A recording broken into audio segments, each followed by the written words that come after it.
అందరికీ నమస్కారం. ఈరోజు రవితేజ నటించిన 'ఇరుముడి' సినిమా విడుదలైంది. సమాజంలో అమ్మాయిలు అడుగడుగునా ఎదుర్కొనే సమస్యల గురించి ఇంత రియలిస్టిక్‌గా ఈ మధ్య కాలంలో తెలుగులో ఏ మూవీ కూడా రాలేదు.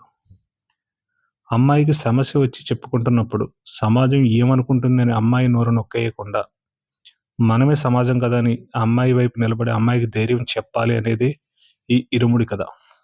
ఇక కథ విషయానికొస్తే, మాల వేసినప్పుడు తప్ప మిగిలిన సంవత్సరమంతా తాగుడుకి అలవాటు పడిన ఒక మనిషి తన ప్రాణం మాత్రం తన కూతురులోనే పెట్టుకుంటాడు. అలాగే తన తండ్రిని ఒక పసివాడిలా చూసుకునే కూతురు.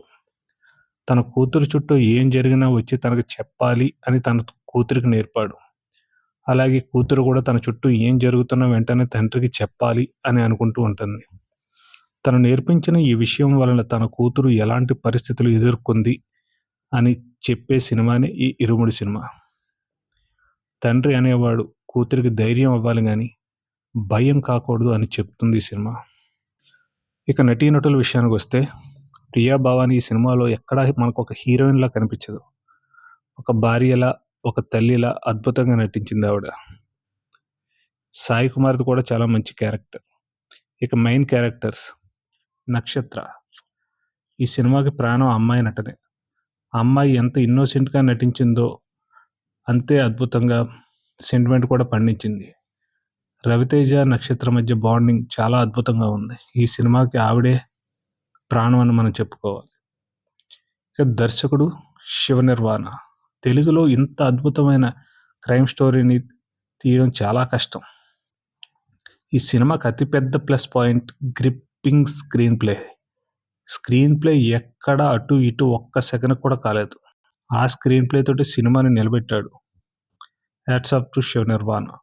ఇక రవితేజ. మాస్ మహారాజ్ అనే రవితేజ అనే నటుడిని చంపేస్తున్నారు. ఈ సినిమాతో చాలా రోజుల తర్వాత ఒక గొప్ప నటుడు రవితేజను మనం చూస్తాం. ఫైట్స్, సెంటిమెంట్స్, ఫ్యామిలీ సీన్స్ అన్ని అద్భుతంగా పండించాడు. చాలా రోజుల తర్వాత రవితేజ నటన చూసి కళ్ళంట నీళ్ళొచ్చాయి. చాలా రోజుల తర్వాత మాస్ మహారాజ్ రవితేజను కాకుండా ఒక మంచి నటుడు రవితేజను మనం ఈ సినిమాలో చూసాం. ఖచ్చితంగా ఇది రవితేజకి ఒక టర్నింగ్ పాయింట్ అవ్వాలని కోరుకుంటున్నాను. ఈ సినిమాకి నేను యాక్చువల్‌గా 5కి 5 రేటింగ్ ఇచ్చేస్తాను. ఎందుకంటే నాకు ఇది జెన్యూన్‌గా సినిమా నుంచి థియేటర్ నుంచి బయటకు వచ్చినప్పుడు అనిపించిన రివ్యూ. అయితే సినిమాని నేను ప్రెడిక్ట్ చేయగలిగాను. సినిమాని నేను 60% ప్రెడిక్ట్ చేసేసాను. అందువలన ఈ సినిమాకి నేను 4.5 రేటింగ్ ఇస్తున్నాను. ఖచ్చితంగా వెళ్లి చూడండి. చాలా మంచి సినిమా. Thank you.